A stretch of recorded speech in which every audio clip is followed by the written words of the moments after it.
नमस्ते दोस्तों। आज हम बात करेंगे यम का मेहमान। बात वैदिक काल की है। उस समय हमारे देश में यज्ञ का बड़ा महत्व था। लोग सुखी थे, खाने पीने की कमी नहीं थी और न ही शत्रुओं का भय था। विद्वान ब्राह्मण वन के शांत स्थलों में आश्रम बनाकर रहते थे। वहाँ ज्ञान की खोज, विद्यार्थियों को योग शिक्षा देना तथा गायों आदि की सेवा में उनका समय बीतता था। महर्षि गौतम के वंश में उदालक नाम के एक ऋषि वन में अपना आश्रम बनाकर अपने परिवार के साथ रहते थे। उन्होंने वहाँ गुरुकुल खोल रखा था। जब उद्रालक वृद्ध हो चले तो उनके मन में विचार आया कि गृहस्थी की मोहमाया में बहुत दिन बिता दिया, अब एक बड़ा सा यज्ञ करके मोक्ष प्राप्ति का उपाय करना चाहिए। इसलिए उन्होंने बहुत सोच विचार कर सर्वमेघ मेघ यज्ञ करने का निश्चय किया। सर्वमेघ यज्ञ में यज्ञ की समाप्ति पर अपना सब कुछ दान कर देना पड़ता है। महर्षि उद्रालक ने यज्ञ आरंभ किया। देश के कोने कोने से ऋषि मुनि महात्मा तथा ब्राह्मण यज्ञ में भाग लेने के लिए आए। महर्षि उद्रालक ने अपनी सारी संपत्ति दान कर दी। जब ब्राह्मणों को दक्षिणा देने की बारी आई तो उनके पास गायों को छोड़कर और कुछ भी बाकी नहीं था। गायों को दक्षिणा में देते समय उद्रालक जैसे त्यागी महर्षि के मन में मोह पैदा हो गया। उन्होंने सोचा, सब गायें दे देने से परिवार की जीविका कैसे चलेगी। बेटा अभी छोटा है और मेरा वृद्ध शरीर अब गुरुकुल चलाने योग्य नहीं रहा। यह विचार आते ही उन्होंने देखा कि उनकी गायों की संख्या ब्राह्मणों की अपेक्षा अधिक है, जिनमें बूढ़े और दूध न देने वाली कुछ गायें भी है। मन में मोह हो ही गया था।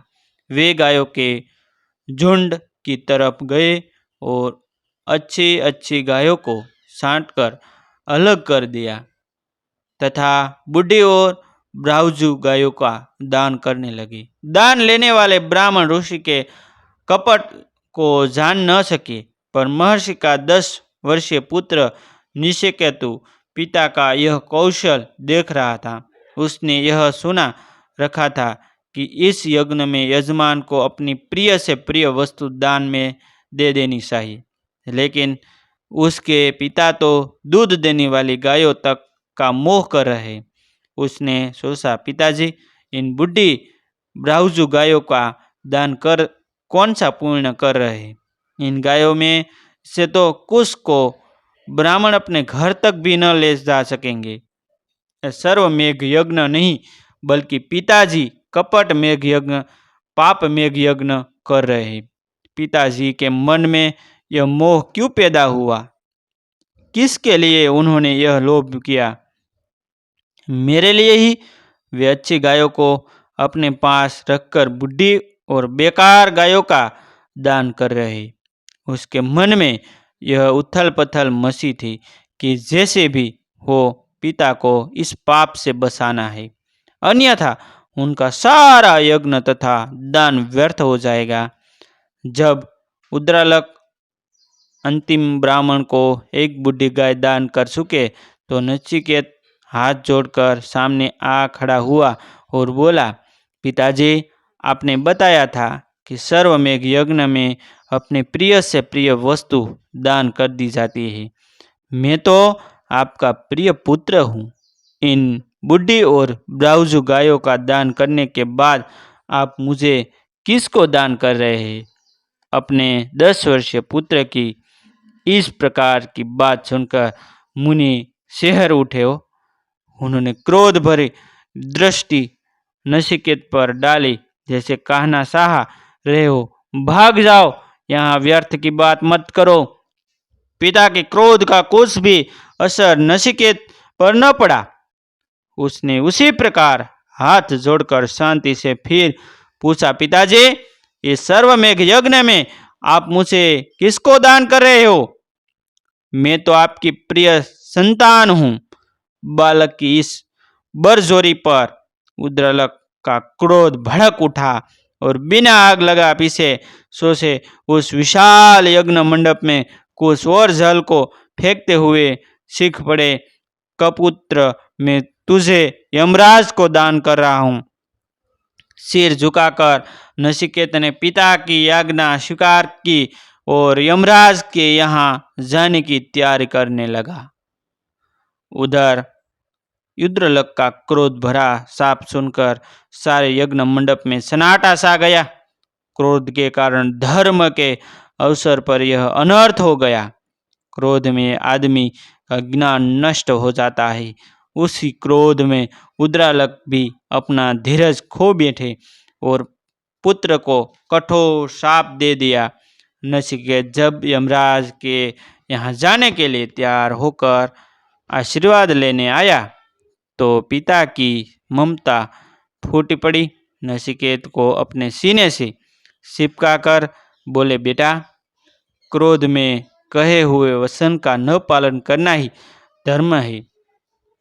तुम मेरे अलौकिक प्रिय पुत्र हो। तुम्हारे बिना मेरा बुढ़ापा बीतना कठिन हो जाएगा।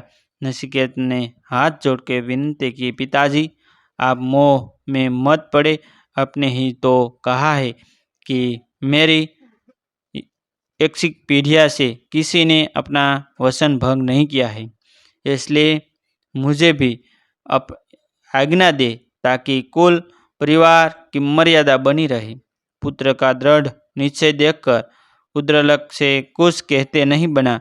पिता के इस मौन को आज्ञा समझकर नचिकेत मृत्युलोक के मार्ग पर चला पड़ा।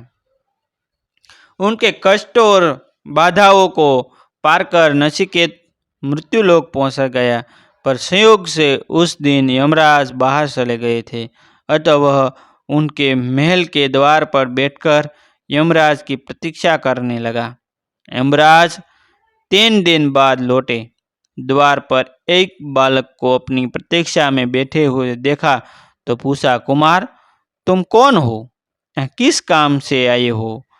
नचिकेत के बोलने से पहले ही द्वारपाल ने कहा कि महाराज, ये बालक 3 दिन से आपकी प्रतीक्षा में बैठा है। इसने इस बीच कुछ खाया पिया भी नहीं है। बालक के धैर्य और साहस को देखकर यमराज जैसे देवता का हृदय भी पजीज गया। बोले, वत्स, तुम अपने आने का कारण बताओ।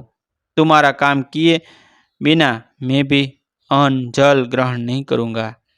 नचिकेत हाथ जोड़कर बोला, महाराज, मैं रुद्रलोक ऋषि का पुत्र हूँ। मेरा नाम नचिकेत है। मेरे पिता ने सर्वमेघ यज्ञ में मुझे आपको दान कर दिया है, इसलिए मैं आपकी सेवा में आया हूँ। ऐसे सत्यवादी और साहसी बालक के सिर पर हाथ फेरते हुए यमराज ने कहा, कुमार, तुम मेरे यहाँ आते हुए डरे नहीं। तुम्हारे वृद्ध पिता ने भी तुम्हारे बारे में कुछ नहीं सोचा। मेरा नाम सुनते ही बड़े बड़े ज्ञानी और ध्यानी भी कांप जाते हैं।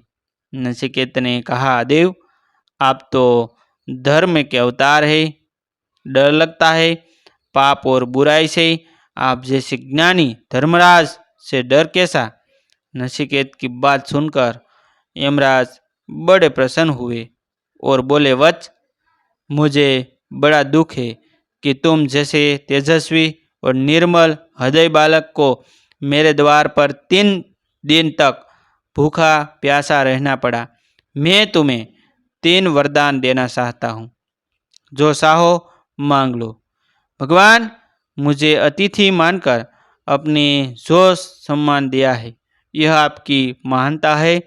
आप मुझे वरदान देना चाहते हैं तो पहला यह दीजिए कि मेरे वृद्ध और असहाय पिता का क्रोध शांत हो जाए। यहाँ जिस पिता ने क्रोध में पुत्र को मृत्यु के द्वार पर भेज दिया, उसी पिता के कल्याण के लिए यह कैसी पितृभक्ति है। धन्य हो कुमार, तुम्हारी यह अभिलाषा पूरी होगी। अब दूसरा वर मांगो। यमराज ने कहा, देव, मैंने सुना है कि स्वर्ग में बड़ा सुख है वहाँ हमेशा सुख और शांति रहती है। उसे प्राप्त करने का उपाय बताए। यमराज किशोर उम्र के बालक से ऐसी बातें सुनकर चकित हो रह गए। बोले, अपने जीवन में अच्छे कर्मों के द्वार वह स्वर्ग तुम्हें प्राप्त होगा। तीसरा वर मांगते समय नचिकेत ने कहा, भगवान, आप मृत्यु के देवता है। जीवन और मृत्यु का रहस्य आप जानते हो। जीवन के किस मोह में पड़कर मेरे त्यागी और तपस्वी पिता धर्म के मार्ग से हट गए। मरने के बाद इस जीव का क्या होता है? कृपा कर यह रहस्य मुझे समझाइए। नचिकेत के ज्ञान की प्यास देखकर यमराज का मन करुणा से भर आया। उसे गले से लगाकर बोले, मुनिपुत्र, तुम धन्य हो। मुझे विश्वास हो गया है कि तुम जीवन विद्या के जानने के अधिकारी हो। संसार में जन्म लेने वाले मनुष्य के सामने जीवन के दो रास्ते आते हैं। एक रास्ता है अच्छाई का, जो सत्य और कल्याण की ओर जाता है। दूसरा है बुराई का, जो भोग विलास और नाश की ओर जाता है। पहले रास्ते पर चलने वाला धीरे धीरे उन्नति करता जाता है और दूसरे मार्ग पर चलने वाला नीचे गिर जाता है। दोनों मार्ग मनुष्य को धोखे में डालने वाले होते हैं। जीवन को रुसा उठाने वाला मार्ग शुरू में बहुत ही कठिन और कष्ट देने वाला होता है। इसके विपरीत दूसरा मार्ग शुरू में बहुत सुख, मन को अच्छा लगने वाला तथा अपने जाल में लालच देकर फंसाने वाला होता है। साधारण लोग दूसरे मार्ग के मोह में फंस जाते हैं। तुम्हारी तरह कोई कोई ही दूसरे मार्ग के झूठे सुख तथा वैभव को ठुकरा कर शहरीय मार्ग श्रेष्ठ मार्ग पर चलने का निश्चय करते हैं। संसार में बहुत लोग अपने जप तप तथा ज्ञान के द्वारा जीवन विद्या को जानने का प्रयत्न करते हैं, पर काम, क्रोध, मोह, लोभ आदि की बुराई से अपने को नहीं बचा पाते। फल यह होता है कि जीवन के असली रहस्य को नहीं समझ पाते। तुम्हारे प्राप्य तुम्हें मिल गए, तुम्हारा प्रश्न का जवाब तुम्हें मिल गए। अब तुम अपने घर जाओ और अपने पिता की आत्मा को संतुष्ट करो। और ऐसे नहीं जीवनोपयोगी वीडियो देखने के लिए हमारा चैनल आप सब्सक्राइब कर लीजिए, जो आपको जीवन में कुछ नया करने के लिए हमारा चैनल आपको अवश्य प्रेरित करता रहेगा। थैंक यू दोस्तों, हम भी मिलते हैं एक न्यू स्टोरी के साथ, एक न्यू वीडियो के साथ। तब तक बनी रहिए हमारे चैनल के साथ।